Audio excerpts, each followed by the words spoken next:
Today in MATLAB Basics, we're going to show how MATLAB can deal with different amounts of inputs to a given function.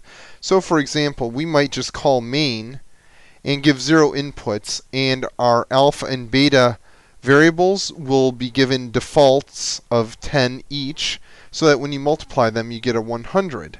However, if you were to say main and give an input of 1, then alpha will take on that first value, beta will take a default, and then when you multiply you get this answer.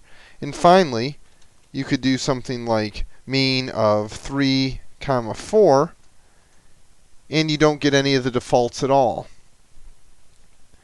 And nothing would be complete unless you also had error checking to make sure someone didn't try and put too many inputs, and then you could throw an error like this. Let's go to the editor and find out how we implemented something of this nature. Let's see how that was done.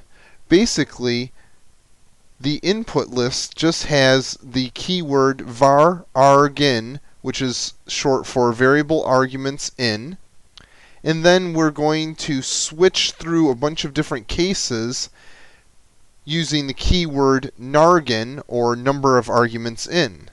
So when we look at the number of arguments in, it's either going to be 0, 1, 2, or something else. And so now we can switch through these different cases.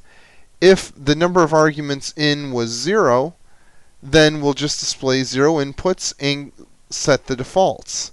If the case is that nargin was 1, then we know that variable argument in 1 must be alpha, and then we set a default for beta.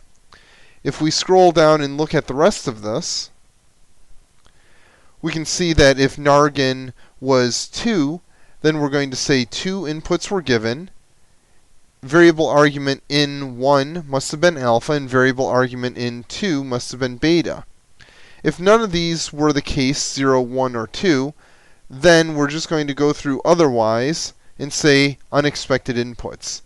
And then now that we've got all of our variables defined either as inputs or as defaults, then we can calculate our out.